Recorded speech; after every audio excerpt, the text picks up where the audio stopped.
है मिल्कीपुर में। Election commission ने अभी डेट अनाउंस नहीं की है। जब भी डेट अनाउंस होगी, भारतीय जनता पार्टी की हार मिल्कीपुर से तय है। आरक्षण के नाम पर जनता को गुमराह करके कुछ सीटें अर्जित कर लिए हैं। अब उनकी इस प्रकार की साजिश, इस प्रकार की कोशिश जनता ही सफल नहीं होने देगी और भारतीय जनता पार्टी का एक एक कार्यकर्ता दिन रात परिश्रम करके कमल खिलाने और कमल की सरकार बनाने का प्रयास करेगा। भारतीय जनता पार्टी पूरी तरह हारेगी और समाजवादी पार्टी हार देगी नहीं, हराएगी और बहुत वोट से जीतेगी, लाखों वोट से। इसी डर के मारे इन्होंने चुनाव टाला है डर के मारे। लेकिन कहां तक लगेंगे? मिल्कीपुर पर इसलिए बात कर रहा है कि अब 9 तो हार जाएंगे, इसकी बात करते रहो ताकि ध्यान सबका भटकता रहे। हम वो भी जीतेंगे, आप चिंता मत करिए। जैसे ही चुनाव आयोग उसको अलाउ करेगा, वहां पर इलेक्शन होगा, भारतीय जनता पार्टी वो 10वीं सीट भी जीतने जा रही है। उत्तर प्रदेश में भारतीय जनता पार्टी की सरकार और केंद्र की सरकार क्या डर गई? जो अयोध्या के अवधेश के राज में मिल्कीपुर में चुनाव नहीं करा रही। कोर्ट के फैसले बिना सीट की घोषणा हो नहीं सकती। राजनीति कर रहे हैं, अगर उनको कुछ करना या कहना कोर्ट जाना चाहिए, क्योंकि पिछले चुनाव की जो मामला था वह कोर्ट के तत्वाधान के अंदर था।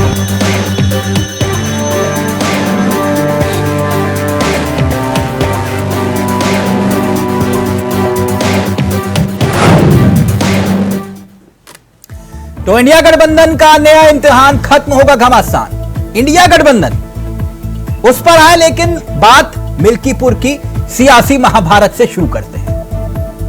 वो महाभारत जिसको लेकर लगातार बयानों का दौर चल पड़ा है तो महज एक उपचुनाव की सीट, मगर देश के भीतर इस सीट को लेकर सियासी शोर है। सवाल यह कि क्या बीजेपी को अंदाजा नहीं था कि मिल्कीपुर में उनके प्रत्याशी की याचिका से चुनाव फंस सकता है? आखिर गोरखनाथ बाबा ने जो प्रत्याशी रहे, अवधेश प्रसाद के फैजाबाद के सांसद बनने के बाद भी याचिका वापस क्यों नहीं ली?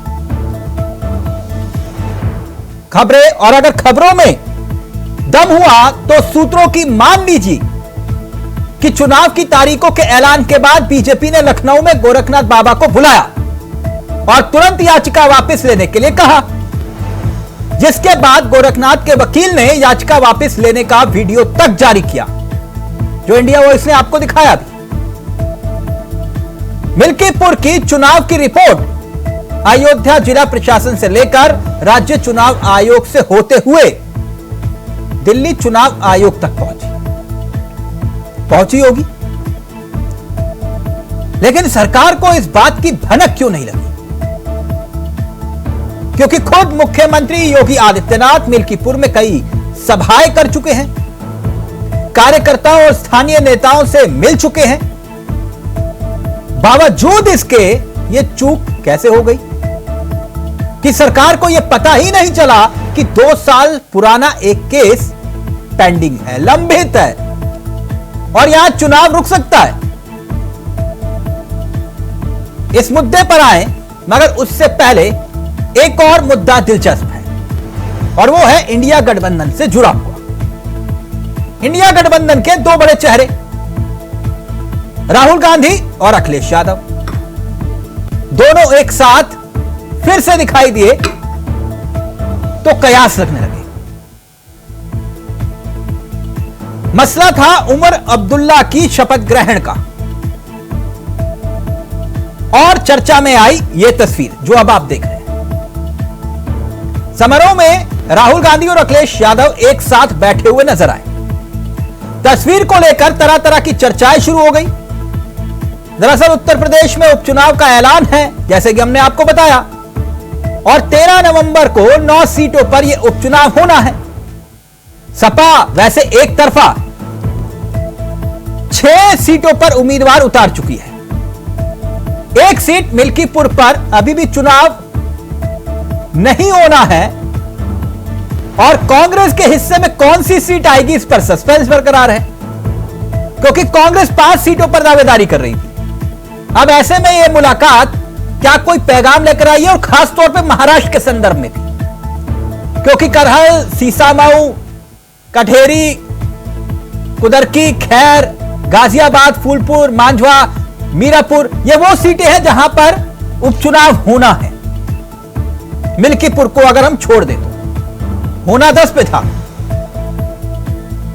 मगर एक सीट पर यूपी में पेच फंस गया, और वो है मिल्कीपुर की सीट। मिल्कीपुर की सीट दरअसल अयोध्या के जिले के अंतर्गत है, इसलिए इसका महत्व है।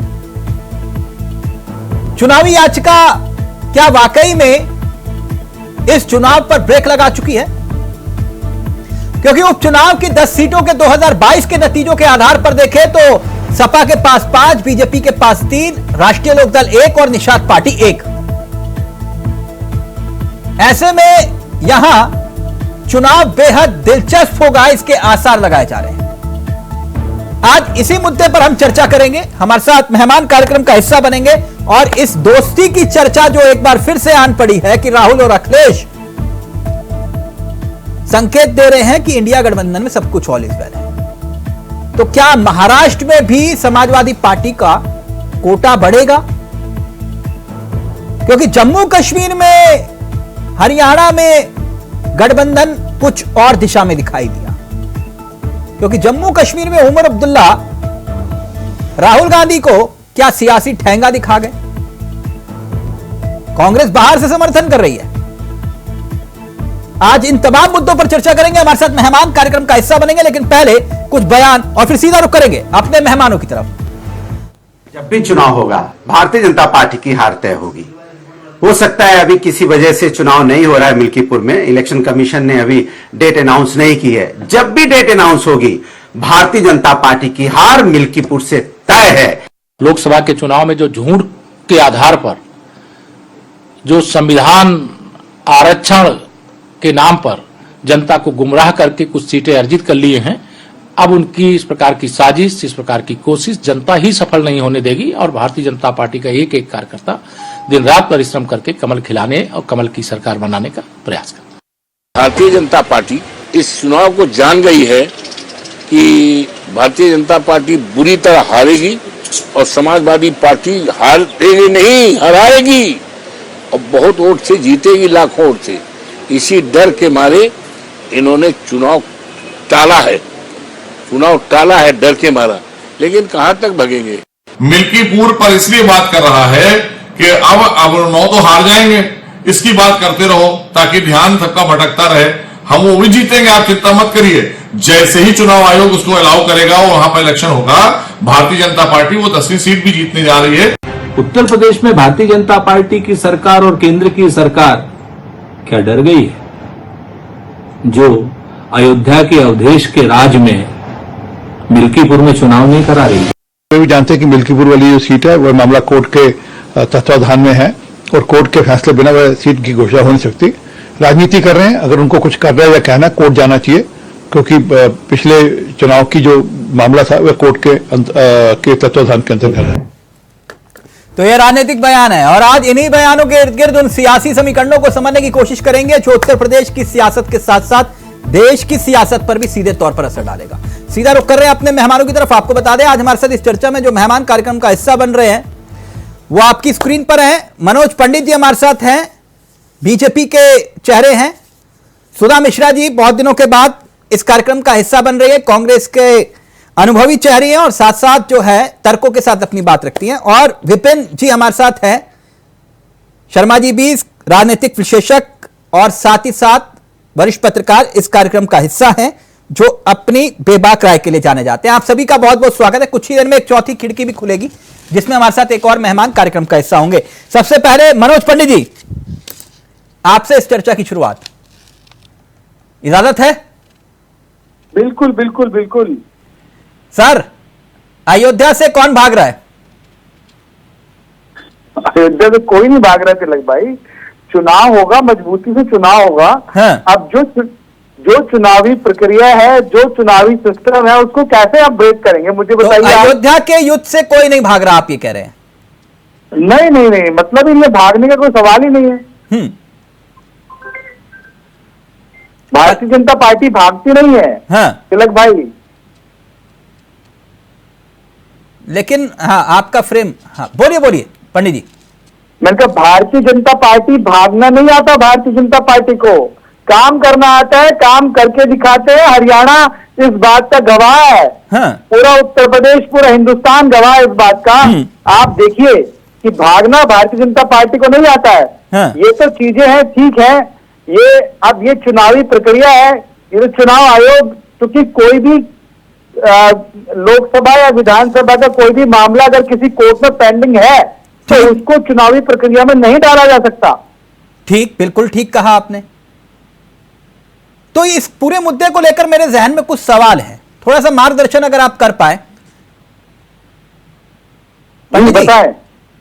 आपका फ्रेम थोड़ा हिल रहा है मामला। अब तो नहीं हिल रहा ना जी, मैंने कहा मेरे जहन में कुछ इस पूरे मुद्दे को लेकर सवाल है, अगर उन सवालों का जवाब मिल जाए तो देश कोशिश कर सकते हैं। आप बताइए। ये उपचुनाव को लेकर आपने कहा कि मिल्कीपुर में हम भाग नहीं रहे और ना ही हम जो है इस चुनाव से पीछे हट रहे हैं, लेकिन जिस मिल्कीपुर, क्योंकि महज ये एक सीट नहीं है, आप भी जानते हैं, इसका एक सियासी मकसद विपक्ष ने बाखूबी अदा किया। लेकिन मुझे मिल्कीपुर सीट पर अगर मैं आऊं तो जरा देश को बताइए, क्योंकि देश में इसी मुद्दे पर सबसे ज्यादा चर्चा है। मिल्कीपुर में आपने कहा कि कोर्ट में मामला पेंडिंग है तो भाई कैसे चुनाव हो जाए। आपका दुनिया का सबसे बड़ा संगठन, मेरा सबसे पहला सवाल इसी मिल्कीपुर को लेकर, बीजेपी को अंदाजा नहीं था कि याचिका से चुनाव रुक सकता है? देखिए तिलक जी, ये अब इसमें जो नोटरी करने वाला व्यक्ति था उसकी जो लाइसेंस की डेट थी वो एक्सपायर हो चुकी थी, उसके बावजूद उसने डॉक्यूमेंट। सर हलफनामे में दिक्कत नहीं थी, कहानी नोटरी की थी, आपने खुद कहा। मैंने पूछा आपसे यही सवाल कि बीजेपी को अंदाजा नहीं था कि याचिका से चुनाव रुक सकता है। मेरा अब दूसरा सवाल, जिसका उत्तर आपने नहीं दिया, अवधेश प्रसाद को सांसद बनने के बाद भी याचिका वापस क्यों नहीं ली गई? यह दूसरा सवाल। तिलक जी, ये याचिका क्या भारतीय जनता पार्टी ने लगाई थी क्या? आप मुझे बताइए। दो कैंडिडेट चुनाव लड़ते हैं वहां सर, पर। आपके कैंडिडेट है वो। हाँ तो ठीक है ना, अभी सुनिए, अभी उन्होंने कहा ना कि ठीक है। मेरा तीसरा सवाल, नहीं, तीसरा सवाल, तारीख आने के बाद याचिका की याद आई आपको? जब तारीख आई तब आपको याद आई कि याचिका है? देखिए तिलक जी, वो अपनी एप्लीकेशन विड्रॉ करने जा रहे हैं। उन्होंने कहा कि मैं एप्लीकेशन विड्रॉ कर रहा हूं और सर आप कह रहे हो ना हम नहीं भाग रहे चुनाव से, तो आपको याचिका की तभी याद आई? मैंने ये पूछा जब चुनाव की तारीख ऐलान हो रही थी। तिलक जी, कोशिश ये रहेगी कि इसी वक्त जो है उसका भी चुनाव कराया जाए।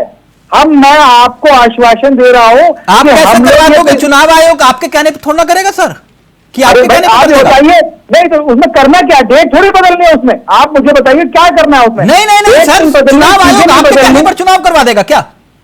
तो अब जब आप चुनाव आयोग ने नहीं कराया तो क्या हमारा पार्टी का क्या रोल है? हाँ तो मैं वही तो कह रहा हूं पंडित जी। प्रशासन से, अब मेरा चौथा सवाल, प्रशासन से गई चुनाव की रिपोर्ट की भनक सरकार को भी नहीं लगी, क्यों? प्रशासन से तो रिपोर्ट गई होगी और वो भनक भी नहीं लगी आपको, ये समझ में नहीं आया। तिलक जी, ये जो डीएम, जो डिस्ट्रिक्ट कलेक्टर होते हैं, हाँ। वो डिस्ट्रिक्ट कलेक्टर अपनी रिपोर्ट सबमिट करते हैं चुनाव आयोग को। अच्छा, तो मतलब सरकार को नहीं पता चलता? नहीं, सरकार को तिलक जी मुझे लगता है कि आज पता नहीं आपको क्या हो रहा है। अरे भाई आप ये बताइए, पानी पी लीजिए थोड़ा सा। सर मुझे जरूरत नहीं है, आपको जरूरत है।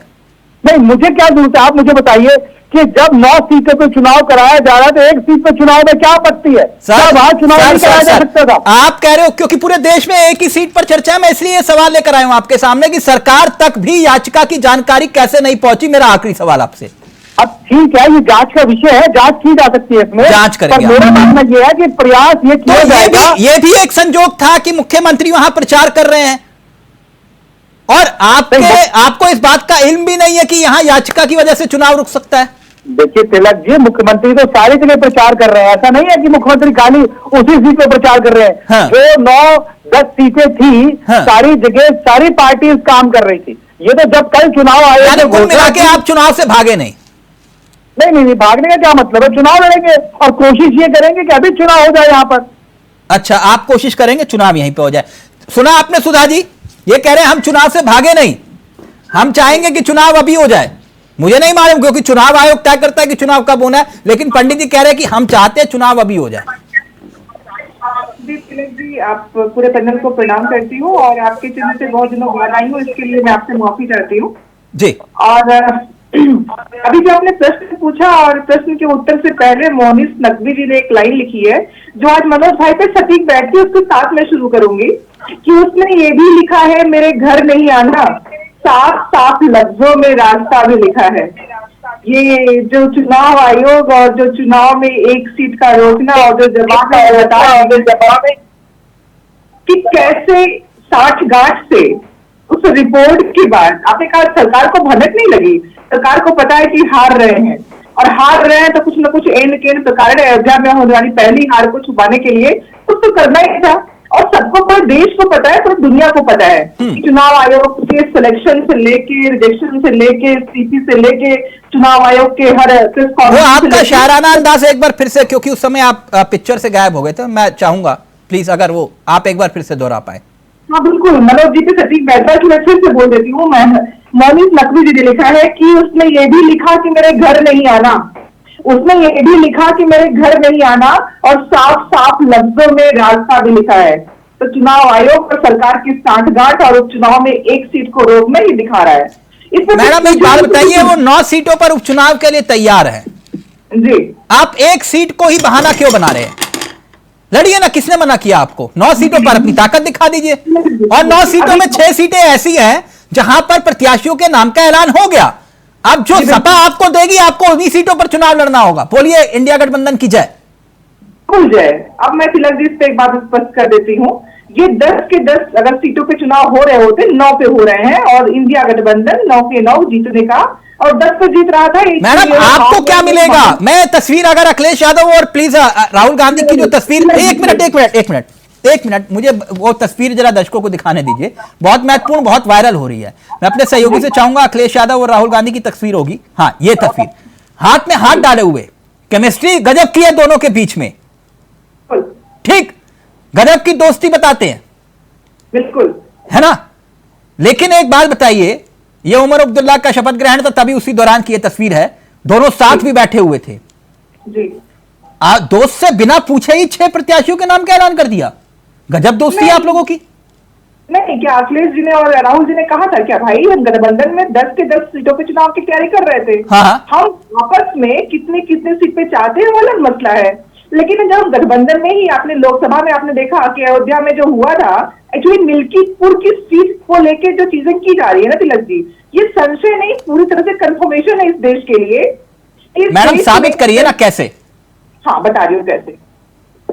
अयोध्या की रहने वाली हूँ और अभी फिर दीपोत्सव आने वाला है तिलक जी। हाँ। आपके भी लोग पहुंचेंगे वहाँ पे, दीपोत्सव के गिनीज बुक में रिकॉर्ड में नाम आएगा। बिल्कुल। लेकिन उसी दीपोत्सव के बाद जो तेल बटोरती हुई महिलाएं थी और जो उनका क्रंदन था, लाठीचार्ज करके उनको भगाया जा रहा था, वो क्रंदन भी अयोध्या भूला नहीं है और उसी की वजह से जो लोग नहीं तो ना ये दीप उत्सव पे ना आपको दिक्कत हो सकती है। मैडम एक मिनट रुकिए ना, आप अपना चाहे तो आप भी आयोजन करवा सकते थे।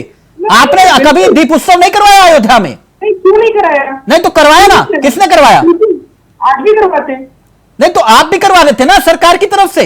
आप अगर जो है एक धार्मिक विशेष, धर्म विशेष के लिए आयोजन कर सकते हैं और अयोध्या में आपको दीप उत्सव में दिक्कत है? हमें कहीं भी दिक्कत नहीं है।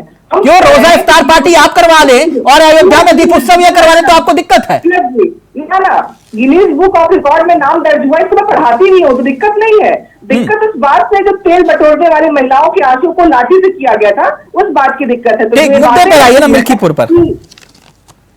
मिल्कीपुर आपने कहा मैं साबित कर दूंगी कि ये भाग रहे चुनाव से, साबित करिए। बिल्कुल भाग रहे हैं, क्योंकि इन्हें पता है कि वहां पे बिल्कुल भी नहीं जीत रहे हैं। बाकी तो 9 सीटों को छोड़ ही दीजिए, वहां पे इन्होंने अपने कहते ना कि इज्जत का जो साख का बना रखा है, क्योंकि इनके पास एक ही मुद्दा है चुनाव लड़ने का। जब से ये चुनाव में आते हैं, एक ही मुद्दा है धर्म, एक ही मुद्दा है जिसको लेके बार बार जनता के बीच में जाते हैं और जनता इनसे यही प्रश्न कर रही है कि अयोध्या में हार हुई कैसे, उसका उत्तर इनके पास नहीं है। तो फिर वो उनको प्रश्न का उत्तर न देना पड़े, इसीलिए एन केन प्रकारे जानबूझ के मिल्कीपुर की सीट को चुनाव आयोग के साथ मिलके, सीधे कह रही हूं मैं। ठीक, पंडित जी जवाब दीजिए जल्दी से, फिर मैं विपिन जी के पास जा रहा हूं। मुझे तो समझ नहीं था जी, इतने दिनों बाद आई, होमवर्क तो करके आई थी, कम से कम होमवर्क ही नहीं किया इन्होंने। अरे आप ये देखिए कि क्या आप कहते हैं ना कि हमारे पास तो कुछ है नहीं, पर अब घूमना पूरी तरीके से, अभी तक पता नहीं कि आपको सीट, चुनाव लड़ने के लिए सीट मिलेगी भी नहीं मिलेगी, आपको एक भी सीट समाजवादी पार्टी देगी कि नहीं देगी, ये तो पता नहीं है आपको। और रही बात ये कि आप बातें ऐसी कर रही है, अरे सुधा जी अभी अभी आप ताजा ताजा हरियाणा हारे हैं, आपकी स्थिति हरियाणा में कैसी रही आप देखिए तो सही। 130 साल पुरानी पार्टी की आज हालत दयनीय हो गई है। आज क्षेत्रीय दलों से आपको, आपकी तिलक जी, आज क्षेत्रीय दलों से आपको हाथ जोड़ के कहना पड़ता है कि आप हमें 2-4 सीटें जो आपका मन हो आप हमें दे दीजिए। तो तिलक जी मेरा मानना यह है कि ये भारतीय जनता पार्टी है, हमें मिल्कीपुर से किसी से कोई फर्क नहीं पड़ता। अच्छा, मतलब कोई डर नहीं है आपको, कुल मिला के आप ये कह रहे हैं। विपिन जी, ये बड़ी गजब सियासत चल रही है। 2 राज्यों में चुनाव का ऐलान हुआ, यूपी में भी उपचुनाव का ऐलान हुआ, तमाम राज्यों में उपचुनाव का ऐलान हुआ, लेकिन सीट एक पर चर्चा हो रही है पूरे देश में। बोले अलग से मिल्कीपुर पर सियासी महाभारत छिड़ी हुई है, पूरे देश में उसी पर ही चर्चा है एक और सीट पर भी चर्चा, उस पर भी मैं करूंगा, उसका भी एक अलग महत्व है। यह चल क्या रहा है? जी आवाज आ रही है आपको? बिल्कुल विपिन जी। देखिए, मैं हर एक चर्चा में एक बात बोलता हूँ कि सिक्के के दोनों पहलू हैं, और यहाँ पर भी मैं उन दोनों पहलुओं को उजागर करूंगा। जब मैं ये 2 पहलू बोल रहा हूँ तो मतलब पक्ष और विपक्ष, यहाँ पर अगर हम ये बात करें कि विपिन जी अगर संभव हो पाए तो प्लीज फोन पास ले आइए, आपका ऑडियो, आप बोलते बहुत शानदार हैं, तो मैं चाहूंगा पूरा देश सुने आपको। जी अभी आवाज आ रही है आपको? सर आप अगर फोन पास ला पाए प्लीज। जी देखिए, ऐसा है कि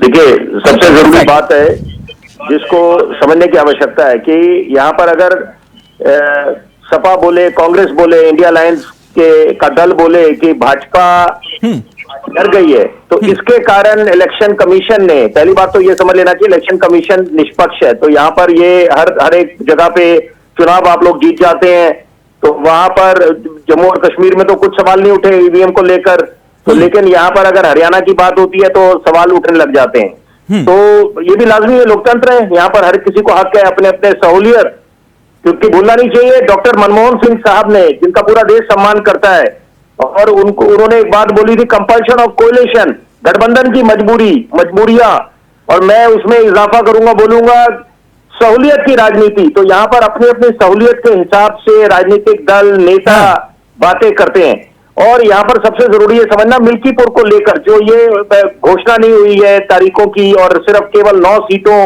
9 जगह पर चुनावों की तारीखों की घोषणा होना। तो पहले अगर भाजपा के संदर्भ से बात करें कि यहाँ पर विपिन जी आपको क्या लग रहा है विपक्ष माहौल बना रहा है जानबूझ के? मैं दोनों बातें, मैंने तभी बोला दोनों पहलुओं को संक्षेप में बोल दूंगा, देखिए ताकि दर्शकों तक बात पहुंच जाए कि यहाँ पर अगर भाजपा के संदर्भ से बात करें इसकी, सपा और कांग्रेस ये बोले कि भाजपा डरी बैठी है, तो यहाँ पर ये समझने की आवश्यकता है कि डरना किस बात का है कि जब 9 सीटों पे आप चुनाव कर रहे हैं। यही बात जम्मू और कश्मीर में बोली थी, कश्मीरियत, इंसानियत, जमहूरियत की वापसी होनी चाहिए कि क्यों नहीं आप चुनाव करा रहे, तो यहाँ पर चुनाव कराए, और भली भांति जानते हुए कि जम्मू में तो प्रदर्शन अच्छा रहेगा भाजपा का, और वहां पर श्रीनगर में वो नहीं कर पाएंगे कश्मीर में, तो ये बातें बिल्कुल जग जाहिर था। और लेकिन चुनाव की प्रक्रिया हुई और संविधान का सम्मान करते हुए, तो यहाँ पर समझने की आवश्यकता है कि अयोध्या को लेकर जो ये वाद विवाद उठ रहा है, फैजाबाद, अयोध्या, मिल्कीपुर, एक बात समझने की आवश्यकता है कि यहाँ पर क्योंकि भले ही यहाँ पर राम मंदिर में कुछ लोग गए और कुछ लोग नहीं गए, तो लेकिन जरूरी बात है कि बैच ऑफ ऑनर की तरफ आप लोकतंत्र के मंदिर में, ठीक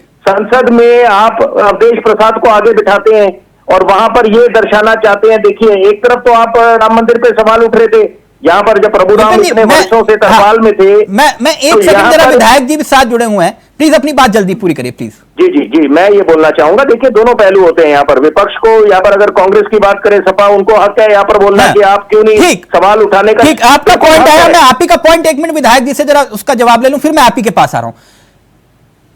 रविदास जी बहुत बहुत स्वागत है इंडिया वॉइस में आपका। विधायक जी एक बात जो हमारे राजनीतिक विश्लेषक ने भी उठाई, उन्होंने कहा चुनाव आयोग को इससे क्या लेना देना।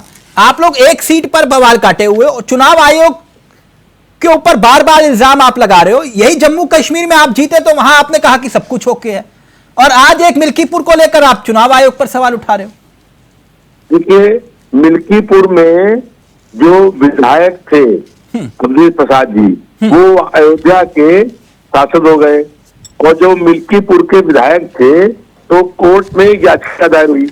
याचिका दायर ये हुई कि चुनाव निरस्त करा करके दोबारा चुनाव कराए जाए, और जब चुनाव वो जीत गए, एमपी हो गए, तो उनको इस्तीफा दे दिया, और वहां दोबारा चुनाव कराने की तो मांग कोर्ट में थी, तो दोबारा चुनाव कराने की हो गया कि चुनाव आयोग जो है चुनाव दोबारा कराए। जब वो सीट खाली हो गई, और वहां पर चुनाव न कराना, ये लोकतंत्र की हत्या है, ये संविधान की हत्या है। जब एक सीट पर वहां का विधायक सांसद हो गया और वो सीट खाली हो गई, तो वहां चुनाव क्यों नहीं होंगे?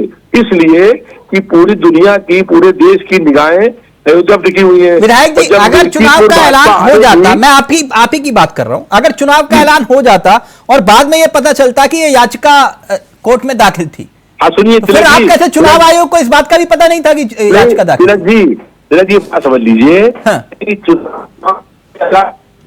क्यों चुनाव से निरस्त होकर दोबारा चुनाव कराए जाए? अब चुनाव दोबारा आप खारिज हो, और उसके बाद जो है याचिका इस बात की है कि चुनाव में कुछ गड़बड़ी हुई, दोबारा चुनाव कराए जाए। अब उन्होंने टाइम पूरा बीत गया, कोई कोर्ट का फैसला नहीं हुआ। 2.5 साल के बाद अमरीश प्रसाद जी सांसद हो गए। जब सांसद हो गए तो मिल्कीपुर की सीट खाली हो गई। जब खाली हो गई तो वहां चुनाव करा रहा है, तो याचिका की तो मांग पूरी हो गई। विधायक जी 9 सीटों पर अपना दम दिखा दीजिए ना, आप एक मिल्कीपुर पर अटके हुए हैं। बात देखिए, 9 सीटें 10 की बात नहीं है।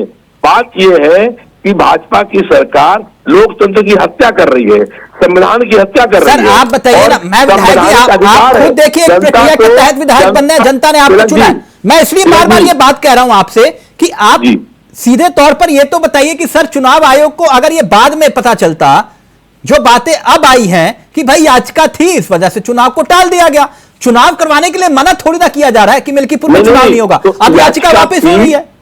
याचिका अगर थी तो याचिका इस बात की थी चुनाव कराए जाए द्वारा, जो उन्होंने इस्तीफा दे दिया। इस्तीफा देने के बाद वो इस याचिका थी विधानसभा के चुनाव दोबारा कराने की मांग को लेकर के, और दोबारा चुनाव वहां हो रहे हैं। पंडित जी आ रहा हूं आपके पास। विपिन जी इत्तेफाक रखते हैं आप विधायक जी की बात से। मैं ये कह रहा हूं कि अगर उदाहरण के तौर पर अवधेश प्रसाद के खिलाफ याचिका थी, उदाहरण के तौर पर मैं आप ही की बात मान लूं, विधायक जी जैसे आपके खिलाफ याचिका थी, तो आपको मालूम तो होगा ना मेरे खिलाफ याचिका है, और मेरे खिलाफ अगर याचिका है तो कोर्ट भी रुक सकता है। मैं आपकी बात मान गया कि बीजेपी गेम खेल रही थी, लेकिन आप फिर क्यों खामोश थे? आप भी तो कह सकते थे कि याचिका दाखिल है भैया, याचिका या तो वापस दिलवाइए या चुनाव रुक जाएगा। आपने तो नहीं कहा। तिलक जी, जब वो याचिका थी और चुनाव जीत गए, लोकसभा सदस्य हो गए, तो वो सीट खाली हो गई। जब सीट खाली हो गई तो याचिका में की गई डिमांड पूरी हो गई। सर आपके पास भी कपिल सिब्बल जैसे काबिल वकील है ना। विपिन जी रिएक्ट करना चाह रहे, विपिन जी जल्दी से। बात यह है, सुनिए बात, विधायक जी को आगे करूंगा, 1 मिनट मेरे भी विचार सुन लीजिए। विधायक की बात मैं बड़ी जरूरी बात बोलूंगा विधायक जी, 1 मिनट सुनिए। आपको रोल मॉडल समझा जाता है, आदर्श, या आपसे हम लोग प्रेरणा ले एक आम आदमी, लेकिन साथ साथ यहाँ पर हम लोग नेता तो राजनीति करेंगे ये स्वाभाविक है, और कोई भी राजनीतिक दल मौका नहीं छोड़ेगा, मौका परस्त है। यहाँ पर कोई नहीं चाहेगा कि यहाँ पर लोकतंत्र के महापर्व में कोई कसर छूट जाए। तो यहाँ पर ये निश्चित बात है, प्रेस्टीज बैटल है मिल्कीपुर, इसमें कोई दो राय नहीं है, शक्शुमा नहीं है यहाँ पर। और ये बिल्कुल ही, क्योंकि वो बन गया खासतौर पे 22 जनवरी को जब भव्य राम मंदिर का निर्माण कार्य संपन्न हुआ, वो समारोह हुआ और पूरे देश विदेश में उस बात की चर्चा हुई, धूम मची तो यहाँ पर ये बात स्वाभाविक है कि आपको भी हक है, सपा को, इंडिया अलायंस को, कि वो घेरे। देखिए आप तो अयोध्या भी हार गए, फैजाबाद हारे थे जबकि, लेकिन यहाँ पे ये भी बात समझनी चाहिए। ऐसे अगर हम दूसरे दृष्टिकोण से देखें कि मेरठ की सीट तो निकाली, देखिए ना, मतलब एक बात है, रॉकेट साइंस नहीं है कि वहां पर अरुण गोविल जी ने वो किरदार निभाया था प्रभु राम का, जो रामायण धारावाहिक आता था। तो यहाँ पर ये समझने की बात है, सिक्के के बड़े पहलू होते हैं। नहीं, नैरेटिव ही तो सेट हो रहा ना, यही बात है ना। विधायक जी अपनी बात रखिए, फिर मैं आ रहा हूं पंडित जी आपके पास। अहमियत बहुत रखते हैं ये चुनाव। वो ये कह रहे हैं कि आप नैरेटिव गलत सेट कर रहे हैं, चुनाव आयोग को कटघरे में खड़ा करना सही नहीं है। की बात तो आपकी बात जायज होती रविदास जी, मैं बड़े सम्मान पूर्वक बोलूंगा। अभी एक बात समझ लेनी चाहिए कि जो आप राइट ऑफ कर रहे थे, कभी भी अपने ओपोनेंट्स को हल्के में लेना नहीं चाहिए। जो गलती भाजपा ने करी, आत्मविश्वास 7वें आसमान पर था, 400 पार, और देख लिए 240 में सिमट कर रह गए। और वही बात आप लोगों को भी गलती नहीं करनी चाहिए। आप लोगों को इस बात का संज्ञान लेना चाहिए कि Modi factor is back with a bang. जो आप लोग बोल रहे थे कि मोदी का करिश्मा नहीं है, और बिल्कुल अब वो बिल्कुल ही वो बिल्कुल एक तरह से पीछे हो गए। भाजपा की अल्पमत की सरकार आने वाली है, कहाँ करिश्मा गया? मुझे लगता है बहुत अच्छी करिश्मा कहाँ गया? केंद्र में अल्पमत की सरकार है, मालूम है ना आपको? कांग्रेस का सराहनीय। अगर 2014 और 2019 के विधायक जी वो दरअसल हरियाणा चुनाव का जिक्र कर रहे हैं। बिल्कुल नहीं, वो कह रहे केंद्र सरकार की बात हुए तो उसकी बात है ना। देखिए एक बात बस मैं विराम दूंगा अपनी वाणी को, उसके बाद कि चुनाव जो लोकतंत्र का महापर्व होता है, फेस्टिवल ऑफ डेमोक्रेसी, 2 अहम फैक्टर्स होते हैं। रणनीति, आप राजनीतिक दल किस रणनीति के तहत चुनावी मैदान में निकलते हैं, और दूसरी बात मनोबल। आपके संगठन में एक नई ऊर्जा आ जाती है जब जीत दर्ज करते हैं आप लोग, तो यही बात है। और जो इसके विपरीत जो जिसकी हार होती है, मनोबल नहीं, यहीं पर यह असली इम्तिहान यहाँ पर यह साबित होगा कि अखिलेश यादव ने जो 2024 में करिश्मा करके दिखाया यूपी में, क्या वो महज तुक्का था या वाकई वो जीत शानदार जीत थी? ये 9 सीटें 10 सीटों पर उपचुनाव तय कर देगा। लेकिन मैं एक बात, विधायक जी, फिर मैं मनोज पंडित जी के पास जा रहा हूं। ये आप ने बिना पूछे एक तो कांग्रेस से बिना सहमति के 6 सीटों पर ऐलान कर दिया प्रत्याशियों का। ये गजब की आप लोगों की दोस्ती है, समझ में नहीं आई। दूसरी बात, आप कह रहे हो कि अभी जो बची हुई सीटें हैं उसमें कितनी दोगे कांग्रेस को? नहीं, ये कैसे मालूम आपको कि बिना बात किए अनाउंस कर दिया? ये कैसे मालूम आपको? आप बता दीजिए, अगर बातचीत हुई तो मैं सुधार कर लूंगा। सुन लीजिए, 10 सीटों पर समाजवादी पार्टी के राष्ट्रीय अध्यक्ष अखिलेश यादव जी, विपक्ष के नेता राहुल गांधी की जो वार्ता हुई है, वार्ता होने के बाद जो हमारी जहां पर हम विधायक थे, सिटिंग एमएलए थे, जहां के लोग जो है एमपी हो गए, वो सीट पर अनाउंस करने के बाद, इसका मतलब कांग्रेस के प्रदेश अध्यक्ष को भी इस बात की जानकारी नहीं थी कि वो मिल्कीपुर सीट पर अपना दावा कर रहे हैं? जी, अब बात यह है कि बातचीत जो हो रही है वो अखिलेश यादव और राहुल गांधी के बीच में हो रही है, और उसी में जो सीटें डिक्लेयर करी गई हैं वो दोनों की सहमति से हुई हैं। तो फिर 2 सीटों पर आपको लगता है कांग्रेस मान जाएगी? देखिए 4 सीटें बाकी हैं। 4 सीटों पर समाजवादी पार्टी के राष्ट्रीय अध्यक्ष और राहुल गांधी के बीच में आज ही वार्ता हुई है। नहीं, वो तो महाराष्ट्र को लेकर भी आप लोग कह रहे हो ना, गिव एंड टेक, एक साथ ले वो साथ दे। तो वार्ता सुनिए, जब आउट होगी अब आप देखिएगा।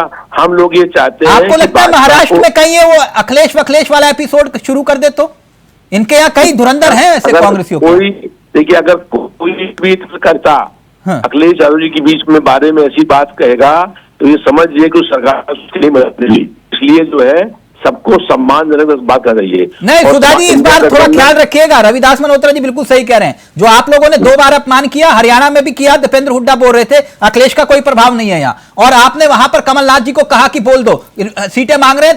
रात को 2 बजे तक आप लोगों ने बाहर खड़े रखा, यह गलत बात है। इस बार महाराष्ट्र में ऐसा मत करिएगा। रविदास जी बिल्कुल साफ कह रहे हैं, अगर आप लोगों ने महाराष्ट्र में ऐसा किया तो फिर गठ अलग और बंधन अलग। भारतीय जनता पार्टी को हराने के लिए इंडिया गठबंधन की पार्टी के नेताओं को मिल करके चुनाव लड़ना पड़ेगा, तब भारतीय जनता पार्टी को हरा पाएंगे। अगर नहीं महाराष्ट्र में आप नहीं महाराष्ट्र में भी तो आप ये मांग कर रहे हो ना, के अंदर अति आत्मविश्वास आ गया, अगर किसी पार्टी के अंदर भी अति सर, आप फिर महाराष्ट्र में किस बिहाफ पे मांग कर रहे हो कि हमें सीटें दो? महाराष्ट्र में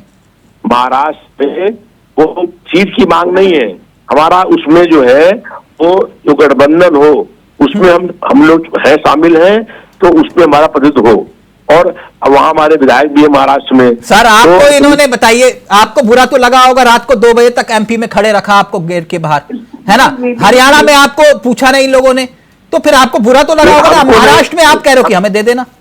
देखिए, हमको भी और जनता को भी हाँ। बुरा लगता है। जनता ये चाहती है, हाँ, लगता है ना जनता सर। के दबाव में गठबंधन हुआ है, हाँ। जनता के मांग पर गठबंधन हुआ है, और जनता ये चाहती है कि इंडिया इस गठबंधन बार भी मजबूत हो। विधायक जी इन्होंने आपको दगा दे दिया महाराष्ट्र में, तो क्या करोगे बताओ? नहीं, देखिए, अब ऐसी भूल कोई नहीं करेगा, क्योंकि जनता का दबाव है। जनता पंडित चाहती जी है कुछ कि कहना इंडिया चाह रहे हैं, फिर आ रहा हूं गठबंधन सुधा हो, जी। और जनता की अगर मांग पर गठबंधन में कोई दरार डालने का काम करेगा, हाँ। जनता फिर उसको होगी। आप भी देख लीजिए और हम भी देख लेंगे। खैर पंडित जी बोलिए, क्या कहना? तिलक जी, हाँ। इनके एक विधायक है महाराष्ट्र में, अब्बू आजमी, और एक ही सीट ये गठबंधन में मांग भी रहे। ऐसा नहीं है कि बहुत सारी सीटों की डिमांड है इनकी, ऐसा नहीं है। नहीं, और नहीं, आप आपके पास देखिए गलत जानकारी है। क्या, एक सीट की नहीं डिमांड कर रहे हैं वहां विधायक, नहीं, कितनी अभी सीटों की डिमांड कर रहे हैं आप? देखिए, सीट हम लोगों को खाली इतना है कि गठबंधन मिल के चुनाव लड़े, चाहे उनको एक सीट मिले चाहे 2 मिले, उसकी बात महत्वपूर्ण नहीं है। नहीं लेकिन मनोज बात पंडित जी, यह तो है कि हमारे पास गठबंधन जानकारी में कम से कम 7 से 10 सीटें मांग रही है सपा। मांग रहे हैं, अगर जो जीतने प्रत्याशी हो उनको टिकट मिलेगा, गठबंधन होगा। अखिलेश यादव जी और राहुल गांधी जी एक मंच पर बोलेंगे, हाँ, ठीक। तो सरकार मनोज पंडित जल्दी से, फिर मैं सुधा जी के पास जा रहा हूं। गठबंधन में अखिलेश यादव जी और राहुल गांधी जी एक साथ वोट मांगेंगे, वहां सरकार बनेगी। तिलक जी, आप ये देखिए, वो बात अलग है, हरियाणा में उस लायक नहीं समझा गठबंधन ने कि अखिलेश यादव को खड़े करके कहे कि भैया वोट मांगो इंडिया गठबंधन के लिए। मुझे नहीं समझ में आया रविदास मल्होत्रा जी, विधायक जी माफ करिएगा, ये बात आपको बुरी लगेगी, लेकिन इंडिया गठबंधन ने इतनी अहमियत नहीं समझी। अखिलेश यादव को कहा कि आप जाइए हरियाणा और प्रचार करिए। अभी विश्वास था ना, तभी तो सरकारी बनी। हाँ, तभी तो ये मूर्ति खा गए, आप सही कह रहे हैं। ठीक पंडित जी जल्दी से, फिर मैं सुधा जी आपके पास आ रहा हूं। तिलक जी, आपके खिलाफ मुकदमा है और आपको पता नहीं, आपके खिलाफ चीजें चल रही है, आपको जानकारी नहीं है। अरे अगर आप ये पहली बात तो ये कि चुनाव आयोग एक इंडिपेंडेंट एजेंसी है और पूरे देश में चुनाव कराती है। जहां आप जीतते हैं वहां उंगली नहीं उठाते आप, वहां हर चीज पे आपको भरोसा होता है, और जहां आप हार जाते हैं वहां कहते हैं नहीं ये तो ईवीएम की गलती है, ये तो चुनाव आयोग बाइस्ड है भारतीय जनता पार्टी से। अगर आपके खिलाफ मुकदमा था, आपके खिलाफ कोर्ट में चीजें चल रही थी, तो क्या आपकी जिम्मेदारी नहीं बनती थी कि आप बताएं कि भाई ये आप चीजें खत्म हो गई है, या तो इसको डिसीजन पे लाइए या आप वापस लीजिए। अब आप उंगली उठा रहे हैं कि ये चुनाव आयोग ने ऐसा क्यों कर दिया, डीएम ने गलत रिपोर्ट क्यों भेज दी, या चीजें क्यों कर दी। देखिए तिलक जी, डीएम को इन्फॉर्म किया गया था, वहाँ डीएम डीएम को इन्फॉर्म किया गया, डीएम को इन्फॉर्म किया गया कि मल्टीपुर विधानसभा सीट में जो कोर्ट में केस चल रहा था वो केस खत्म हो गया है, क्योंकि वो केस कोर्ट में केस जो किया गया था उसकी डिमांड थी कि चुनाव दोबारा कराए जाए। जब चुनाव दोबारा हो रहे हैं, विधायक जी, उसमें चुनाव रद्द करने की बात थी। अभी वो चूंकि बाई इलेक्शन हुआ, उसमें वो विधायक सांसद बन गए, ठीक है, पर लेकिन एक कोर्ट की प्रोसीडिंग होती है, वो चीजें कंप्लीट करनी थी, वो कंप्लीट नहीं हुई, इसीलिए चीजें लटकी। और नहीं, ये पॉइंट एक मिनट, बहुत महत्वपूर्ण पॉइंट उठाया पंडित जी ने। एक मिनट रुकिए, एक मिनट। सुधा जी, ये बात तो वो कह रहे हैं कि भाई जिनके खिलाफ मुकदमा है उनको भी नहीं मालूम, और वो इतने अनुभवी व्यक्ति हैं, उनको नहीं मालूम कि वो सांसद बन गए कि भाई मेरे खिलाफ याचिका है, कोर्ट चुनाव यहां रुक सकता है, ये भी नहीं मालूम था। वो ये कह रहे हैं कि सिक्के का दूसरा पहलू ये भी है। सुधा जी जवाब दीजिए। जी, इसको जवाब देने से पहले अभी हमारे आदरणीय विधायक जी बोल रहे थे, और आप उनको जिस तरह से ये बताने का जो सशक्तिकरण क्रिएट कराने की कोशिश कर रहे थे, उससे पहले मैं कुछ जवाब दे दूं। गठबंधन हमारा है और गठबंधन में ही हम चुनाव लड़ रहे हैं, और जाहिर सी बात है जहां पे मतभेद हो, मनभेद हमारे अंदर बिल्कुल भी नहीं है। और हम जानते हैं कि चुनाव में जितनी सीटों पे घोषणा हुई है, हम 9 की 9 सीटों पर, तैयारी हमारी 10 पे है, हम 9 की 9 सीटों पे बेहतर करेंगे। और विधायक जी ने भी यही कहा कि हम एक साथ हैं, अखिलेश जी और राहुल जी के साथ में बातचीत होने के बाद चीजें हो रही हैं। सुधा जी, मैं करेक्ट कर दूं, आपने कहा जो आपका मकसद था विधायक जी से सवाल पूछने का, आपने मकसद बताया। ये जो आपने मुझे सफाई दी है ना मैडम, ये बात कमलनाथ जी और हुड्डा जी को समझाइए, मुझे मत समझाइए, ठीक? ये मैंने नहीं कहा था जो उन्होंने कहा, और मुझे बुरा लगा, मैं फिर कह रहा हूं, एक चुने हुए नेता और पूर्व मुख्यमंत्री रहे, और वो भी उत्तर प्रदेश के, आपको इस तरह का व्यवहार समाजवादी पार्टी के साथ नहीं करना चाहिए था। मैं फिर यह बात बोल रहा हूं, हां मुझे भी बुरा लगा कि आपने अखिलेश यादव को दरकिनार किया। अब अपनी बात पूरी करिए। जो चीजें हो गई वो गलतियां फिर से नहीं होंगी, इसकी पूरी हमें हाँ तो मानिए आपने गलती की, चलिए हो सकता है, मैंने कहा ना काम गलती वही करता है जो काम करता है। तो वही बात विधायक जी कह रहे हैं, दोबारा गलती मत करिएगा। नहीं बिल्कुल नहीं, गलतियां हमें करनी है। तिलक जी काम करते हैं, तिलक जी काम करते रहिए। किसने मना किया काम करने के लिए आपको? आप ये बताइए कि आपके लोग इतने ज्यादा ओवर कॉन्फिडेंस में आ जाए कि पूरे चुनाव को आपने, हरियाणा के चुनाव को आपने एक ऐसा माहौल बना दिया, पूरे जलेबी बांटने काम कर दिया आपने, और जब आपको मुंह की खानी पड़ी तो आपको लगने लगा। नहीं है, एक मिनट पंडित जी, उनको अपनी बात रखने दीजिए। सुधा जी, जो बात मनोज पंडित जी ने उठाई उसका उत्तर दीजिए। जो विधायक से सांसद बने, एक अनुभवी चेहरे, उनको नहीं मालूम था कि मेरे खिलाफ याचिका है, चुनाव रुक सकता है, उन्होंने कभी भी ऐसी कोई शंका नहीं जताई, वो उसको उत्तर चाह रहे हैं। इस बारे में मैं उत्तर नहीं दूंगी, इस बारे में हमारे विधायक जी उत्तर देंगे। मैं पूछ लेता हूँ विधायक जी कुछ बोलना चाह रहे हैं, बोलिए विधायक जी, जो बात मनोज पंडित कह रहे हैं। तिलक जी, उनको ये बात पता थी कि कोर्ट में याचिका करी गई है और याचिका की तारीखें पड़ रही थी। उसके बाद जब जो वो एमएलए से एमपी हो गए, तो उस एमपी होने के बाद 5 महीने हो गए, तो उसमें वो याचिका की डेट, याचिका खत्म हो गई होगी, क्योंकि जब याचिका की मांगी पूरी हो गई कि चुनाव दोबारा फिर से हो रहे हैं और समय निकल गया। जब वो समय निकल गया, हमने विधायक जी बहुत अनुभवी व्यक्ति हैं। तिलक जी विधायक जी बहुत अनुभवी व्यक्ति हैं, और विधायक जी खाली विधायक जी नहीं, विधायक जी तो मंत्री रहे हैं। विधायक जी को सारा पता है कि कानून और व्यवस्था विधायक जी को माफ करिएगा, एक व्यक्ति का सवाल पूछ रहा हूं बात। तिलक जी विधायक जी बच नहीं सकते इस बात से। नहीं वो ठीक है, उसका उत्तर विधायक जी देंगे। विधायक जी मेरा एक छोटा सा सवाल है, व्यक्तिगत मत लीजिएगा। आपके ऊपर कितने मुकदमे दर्ज हैं? हमारे ऊपर मुकदमे दर्ज थे 251। सारे हाँ मैं जानता हूँ, आप धरना प्रदर्शन वाले होंगे सारे के सारे मुकदमे, लेकिन हाँ लेकिन मैं वही बात विधायक जी, तो यानी आपको मालूम है ना कि आपके खिलाफ मुकदमा चल रहा है। अब आप ही बोलेंगे, सुनेंगे तो नहीं, पंच कर लिया आपने। अब सुन तो लीजिए, 251 मुकदमे थे, 240 मुकदमे खत्म हो गए और 11 मुकदमे जो आंदोलन प्रदर्शन के हैं वो धीमे धीमे खत्म हो रहे हैं। और यानी विधायक जी आपको मालूम है कि आपके खिलाफ मुकदमा चल रहा है, मैं यही बात तो कह रहा हूं, अवधेश जी को भी तो मालूम होगा ना। तो कह तो रहे मालूम था, लेकिन मुकदमा इस बात का था कि वो चुनाव दोबारा वहां पे हो, एमएलए से एमपी हो गए। जब एमपी हो गए तो उनको मालूम हो जाए खत्म हो गई होगी, और 5 महीने बीत गए। डीएम को बात मालूम थी, डीएम को मालूम थी कि याचिका है, और याचिका जो है सुधा जी ने करेंगे, फिर उसके बाद विपिन जी आ रहा हूं आपके पास। वो याचिका अपने आप खत्म हो गई जब उनका चुनाव, वो एमपी हो गए। सर याचिका जो सर वो कैसे अपने आप खत्म हो जाएगी सर, जिसकी सुनवाई चल रही हो? नहीं सुनिए, बताएं आपको तिलक जी, एक सुन लीजिएगा।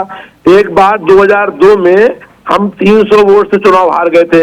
मैंने हाई कोर्ट में केस किया, और जब लास्ट में हाई कोर्ट के फैसले का निर्णय की डेट लग गई थी, उसके चुनाव हो गए लोक विधानसभा के, उसका निर्णय नहीं आया तो चुनाव मैदान में फिर हम आ गए। तो इसलिए जो है जब चुनाव हो जाते हैं तो अगला चुनाव आ गया, अगर उसके पहले फैसला नहीं हुआ तो उस याचिका को निरस्त बनाया जाता है। नहीं फिर आजम खान का भी एक उदाहरण, उस पर अलग बहस हो जाएगी। लेकिन एक सेकंड सुधा जी, यानी कुल मिलाकर अब यहाँ पर इंडिया गठबंधन का एक नया इम्तिहान होता है, इस बात को मानिए ना मानिए, क्योंकि जो इंडिया गठबंधन के तहत आप हरियाणा में चुनाव लड़ना चाहते थे वो हो नहीं पाया। इसका उत्तर विपिन जी देंगे। दूसरी बात, एक तरफ ना सिर्फ झारखंड है जहां पर जेएमएम आपका बड़ा भाई है, दूसरी तरफ महाराष्ट्र है जहां पर अनेक सहयोगी दल हैं। तो यह गठबंधन का इम्तिहान सिर्फ आपको उत्तर प्रदेश की सीमा तक पास नहीं करना है, महाराष्ट्र और झारखंड में भी असली इम्तिहान है। जवाब दीजिए। देखिए, जब हमारा गठबंधन बनना शुरू हुआ, हम आए और उसमें कितने दिक्कतों के बाद गठबंधन यहाँ तक पहुंचा। लोकसभा का चुनाव हुआ, चीजें आप देख रहे हैं कि किस तरह ऊपर नीचे चीजें होती रही, लोग आते रहे निकलते रहे, चीजें होती रही। ऐसा नहीं कि हमारा जो एक कहते हैं ना कि हम लोग हमेशा उसी में थे कि कब हमारी चीजें बेहतर हो सकती हैं और बेहतर होती और बेहतर होंगी हर चुनाव में चाहे चुनाव जाते जाते। लेकिन लोकसभा के चुनाव के बाद ये चीज महसूस हमें हुई कि जब हम साथ में होके इस देश के लोगों तक की बात समझाना चाहते हैं तो वो लोगों तक पहुंच रहा है। तो जाहिर सी बात है, अगर हरियाणा में कुछ चीजें नहीं हुई जो हम सोच रहे थे उसके अनुकूलन में, तो क्या खामी थी, इसको सोचते हुए आगामी चुनाव में एक के साथ बनते हुए रहते हुए कैसे हम बेहतर प्रदर्शन कर सकते हैं, इसके लिए हम कटिबद्ध हैं पूरे गठबंधन। नहीं, दरअसल होता क्या है ना सुधा जी, आप हरियाणा में ना जहां आप सिंगल पावर होते हैं ना, वहां आप अपने सहयोगियों को सहयोगी नहीं समझते हो, और जहां आपको मालूम है कि आप इनके बिना नहीं चल सकते हो, वहां चलती हुई गाड़ी में भी सवार हो जाते हो। आपने हरियाणा में ऐसे ही किया, आम आदमी पार्टी को आपने धोखा दिया। नहीं, सुनिए, आप भी जानते हैं कि जो भाजपा के गठबंधन के लोग हैं वो भी राज्यों में अलग अलग चुनाव लड़ते हैं, लोकसभा में अलग चुनाव लड़ते हैं। उदाहरण दीजिए हरियाणा में कौन के साथ जो पार्टी, उनका नाम मुझे याद नहीं आ रहा है, जो उनके साथ एक पार्टी छोड़ दीजिए, उदाहरण दीजिए ना, मैं आपको सैकड़ों उदाहरण आपके दे सकता हूं इंडिया गठबंधन के। बता रही हूँ आपको, तो लोकसभा के चुनाव में, विधानसभा के चुनाव में मैं गलत नाम, मैडम आप मुझे बताइए ना, आप खुद शिक्षक है, मुझे उदाहरण दीजिए, मैं अपने आप को सुधार करूंगा। ना कि मुझे उसका अगर नाम होता है तो मैं बोलूँ, मैं ऐसे ही नहीं बोलूंगी ना, लेकिन मुझे पता है कि वो पार्टी हरियाणा में। नहीं, मुझे जरूर बताइएगा, बाद में याद आया आपको तो मुझे बताइएगा जरूर। विपिन जी, ये कौन सा इंडिया गठबंधन है? यहाँ हरियाणा में कहते हैं कि भैया हम जहां पावर में हैं वहां भैया इनको घुसने मत देना। मध्य प्रदेश में अखिलेश यादव जी की पार्टी को रात को 2 बजे तक इन्होंने खड़े कर रखा, और दूसरी बार जब हरियाणा में जब इनको मालूम था 5 सीटों में दे देना नुकसान आम आदमी पार्टी ने, अब कह रहे कि नहीं हमें तो अब जो है पता चल गया गठबंधन की ताकत क्या है। मतलब जहां आप मजबूत है वहां अपने सहयोगियों को नहीं पूछोगे, और जहां आप कमजोर हैं वहां चलती गाड़ी में भी सवार हो जाओगे कि नहीं हम भी हैं। तिलक जी, सर्वप्रथम मैं आपको बधाई दूंगा, बधाई के पात्र हैं, क्योंकि मैं इसी सवाल की उम्मीद कर रहा था। बेहतरीन, आप बहुत बढ़िया पत्रकार हैं। देखिए, यही तो मैंने बोला, सहूलियत की राजनीति हो रही है। आप दिल्ली में तो सीट शेयरिंग का फॉर्मूला कर लेते हैं, वो अलग बात है, परिणाम वो नहीं आते आपके मन मुताबिक। 4-3 का आपने सीट फॉर्मूला करा आपने, आम आदमी पार्टी और कांग्रेस ने लोकसभा के चुनावों में, और पंजाब में एकला चलो की राह पे चल पड़े, और वहां पर वो उसके लिए जिम्मेदार आम आदमी पार्टी है। और वही हरियाणा में यहाँ पर कांग्रेस ने सोचा कि यहाँ पर हम लोग बाजी मारने वाले हैं तो आम आदमी पार्टी को क्यों साथ में लें। तो जबकि अंदर से संजय सिंह जी की बात करें, वो लोग चाहते थे कि सब गठबंधन हो ताकि एक कड़ा मुकाबला हो और भाजपा को टक्कर दे सके, दोबारा ये सत्ता पे काबिज ना हो। तो यहाँ पर मुझे लगता है कि वो रणनीति बिल्कुल विफल रही। लेकिन मैं आज की इस चर्चा में आपके सम्मानित दर्शकों की जानकारी, और मेरे साथ जितने ये वरिष्ठ प्रवक्ता बैठे हैं, ये बिल्कुल इत्तेफाक रखेंगे। मैं 3 स्वर्गीय दिग्गज नेताओं का नाम लेने जा रहा हूं। स्वर्गीय शीला दीक्षित जी, स्वर्गीय चौधरी प्रेम सिंह जी और स्वर्गीय जगमोहन जी, जो भाजपा से थे, और ये दोनों नेता जिनका नाम मैंने बोला, शीला दीक्षित जी और ये चौधरी प्रेम सिंह, जिनका नाम Guinness book of world record में दर्ज है, वो कांग्रेस से थे। इनको दिग्गज माना जाता था, कद्दावर नेता थे। लेकिन ये लोग, देखिए, उनका तो कीर्तिमान था चौधरी प्रेम सिंह का कि अपनी विधानसभा क्षेत्र से 50 वर्षों से ज्यादा नहीं हारे थे, लेकिन अंत में हारे अशोक कुमार से, आम आदमी पार्टी से। और वही जगमोहन साहब की बात करें, अजय माकन से हारे। शीला दीक्षित जी गोल मार्केट की सीट अरविंद केजरीवाल से। इसका मतलब क्या हुआ कहने का? इसका मतलब ये हुआ कि यहाँ पर कोई भी चीज स्थायी नहीं है। The only constant is change. नहीं, हेमंत नंदन बोगड़ा भी तो हारे सर, उतार चढ़ाव चलता रहेगा। नहीं उतार, मैं वो आपकी बात से सहमत हूं। एक थोड़ा सा, एक हेमंत नंदन बोगड़ा भी चुनाव हारे, बिल्कुल वही तो बात है। देखिए, बिल्कुल निश्चित बात है, इत्तेफाक रखता हूं आपके साथ, वो भी नाम बिल्कुल याद रहेगा सदियों तक। और सबसे बड़ी बात है, जनता की नब्ज कौन समझ रहा है, नेता कौन हो जो एक्सेसिबल हो, ऐसा ना हो कि वो सीसीटीवी में देखे। ये बात सब पे लागू होती है, सारे राजनीतिक दलों पे। लेकिन एक बात, मनोज पंडित आइए, वो मनोज पंडित जी, नहीं नेताजी घर पे नहीं है। मनोज पंडित, आप हिंदुत्व की बात करते हो, क्योंकि ये बार बार आपकी कमजोर नब्ज पकड़ रहे हैं विपक्ष के नेता। कैसे मैं इसका उदाहरण देता हूं, क्योंकि आप हिंदुत्व की बात करो, ये बहुत फेवरेट इशू होगा अब विपक्षी पार्टियों के लिए भी और आपके लिए भी। अब आपको यह साबित करना है कि आप हिंदुत्व की बात करते हो, लेकिन फिर भी आप क्यों उन सीटों पर हार गए। उदाहरण के तौर पर अब यह गिनवाते हैं फैजाबाद की अयोध्या सीट, वहां समाजवादी पार्टी जीती पहली सीट। दूसरी सीट आपको याद होगा इलाहाबाद, प्रयागराज, कांग्रेस की वहां पर जीत हुई, उसका भी एक धार्मिक महत्व प्रयागराज में। चित्रकूट, बांदा, समाजवादी पार्टी ने वहां चुनाव जीत लिया। 1 मिनट मनोज पंडित, एक एक करके।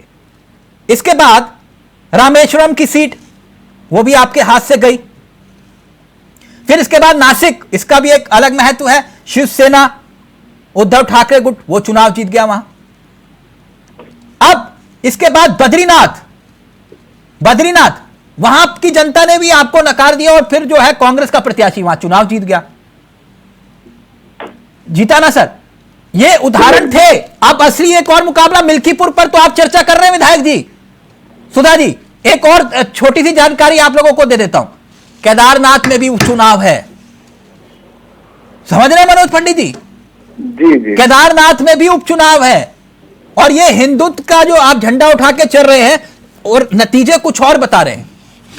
पंडित जी क्या करेंगे? आप देखिए तिलक जी, ये विपक्ष का अपना एक सिस्टम है कि हम लोग तो सबका साथ, सबका विकास, सबके विश्वास की बात करते हैं। अच्छा, अगर चीजें आज आप देखिए कि अगर मिल्कीपुर की बात है, आपने अभी पूछा कि आपके खिलाफ मुकदमा है और आप जनप्रतिनिधि हैं, आपको नहीं पता कि हमारे खिलाफ मुकदमा है, आपने कोई कार्रवाई नहीं की। पंडित जी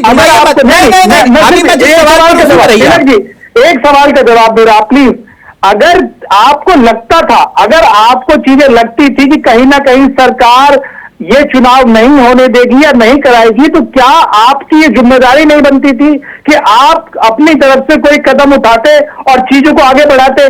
आपने अभी पूरे उत्तर प्रदेश में 9 सीटों पे चुनाव हो रहा है, 1 सीट पे चुनाव नहीं हो रहा है। पंडित जी, खाली चर्चा, आपके खाली चर्चा एक सीट की हो रही है, 9 सीटों पे चुनाव की चर्चा नहीं हो रही। सर, आप हिंदुत्व के एजेंडे की बात लेकर चलते हैं ना, तो ये सीटें क्यों हार गए आप? यही तो सवाल है। आप सवाल घुमा रहे हो जलेबी की तरह। तिलक जी, हम फैजाबाद, देखिए हम अयोध्या, अभी अवधेश प्रसाद जी को अखिलेश जी ने पार्लियामेंट में अपने साथ बिठाया, सारी चीजें की। तो कहाँ हम लोग अयोध्या कहाँ हारे? हम तो अयोध्या नहीं हारे भाई, उसके साथ वाली सीट भाई मिल्कीपुर हारे, अयोध्या कहाँ? अयोध्या में तुम चुनाव जीते, पर लेकिन हवा बना दी गई, कि हम अयोध्या हार गए। अच्छा, प्रयागराज भी नहीं हारे आप? प्रयागराज भी नहीं हारे? देखिए प्रयागराज भी नहीं हारे, नासिक भी नहीं हारे, बद्रीनाथ भी नहीं हारे। नहीं, बद्रीनाथ अयोध्या की लोकसभा सीट नहीं हारे, नहीं सीट हारे, पर लेकिन फैजाबाद, आप अयोध्या सीट हारे लेकिन चुनाव नहीं हारे। अरे अयोध्या तो ये फैजाबाद में आता है, तो वहां से हारे ना अयोध्या से। फैजाबाद से सीटें विधायक थी, वहां से हम लोग जो है 10,000 वोट से लीडिंग, 2,000 वोट से लीडिंग रहे वहां पर हाजे मिल्कीपुर। अब मिल्कीपुर अलग विधानसभा है, अयोध्या अलग विधानसभा है, दोनों विधानसभा अलग है, पर लेकिन आती एक ही लोकसभा में, अयोध्या आती एक ही लोकसभा में है। अयोध्या की लोकसभा सीट में हारे ना। अरे वो ठीक है, मैं आपकी बात से सहमत हूँ, पर मेरा मानना यह है कि बातें घुमाने से चीजें नहीं चलने वाली। मनोज पंडित जी बिल्कुल सही कह रहे हो आप, बातें घुमाने से चीजें नहीं बदलने वाली। हाँ, ये बात सही, आप भी सही कह रहे हैं। ये बात बिल्कुल सही कह रहे हैं पंडित जी आप।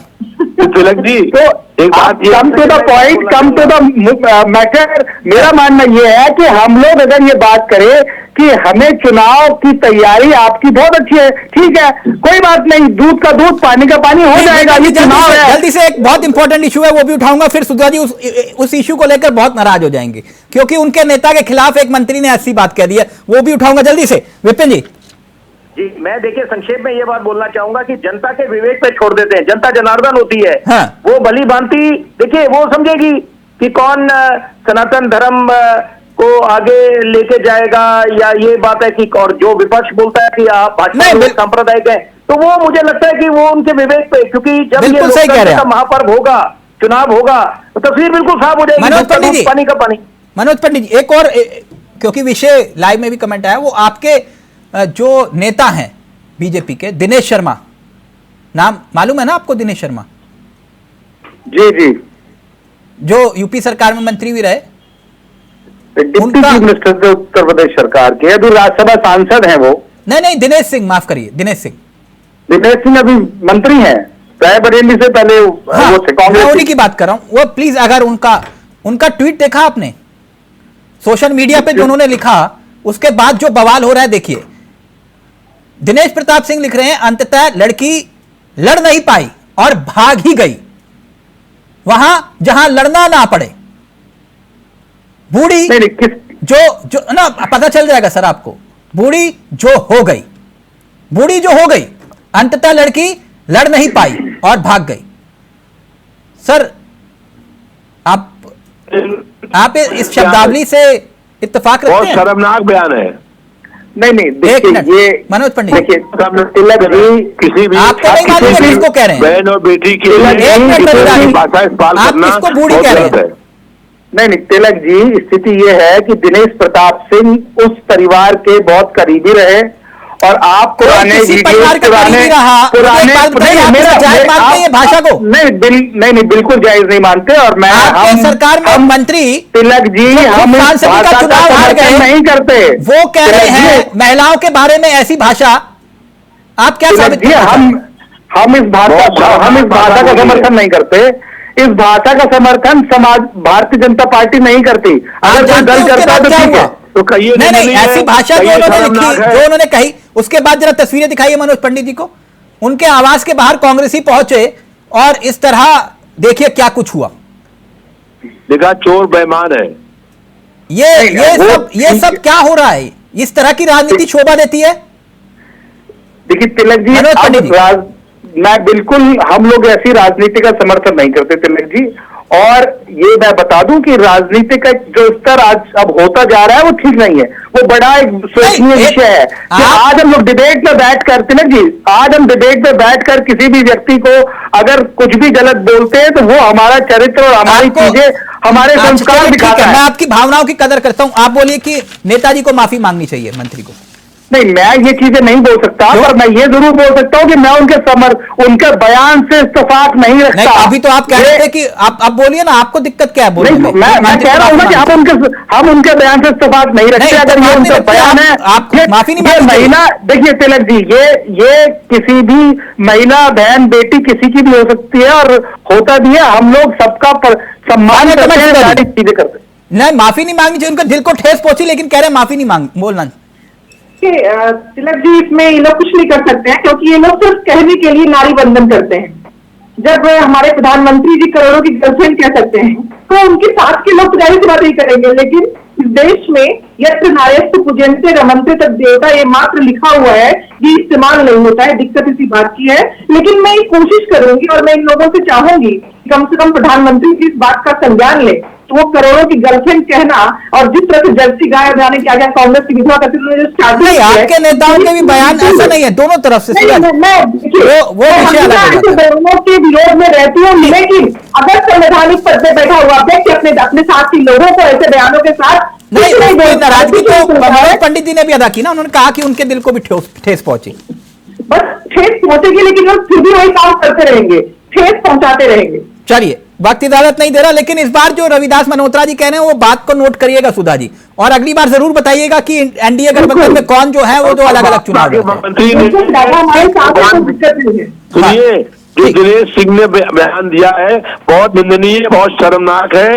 इसके लिए भारतीय जनता पार्टी को जनता से क्षमा मांगनी चाहिए। चलिए, आपने अपनी बात रख दी। बहुत बहुत शुक्रिया विधायक जी आपका भी, सुधा जी आपका भी, विपिन जी आपका भी, थैंक यू सो मच। बहुत बहुत शुक्रिया मनोज पंडित जी आपका भी। फिलहाल मुझे दीजिए इजाजत। नमस्कार, जय हिंद, जय भारत।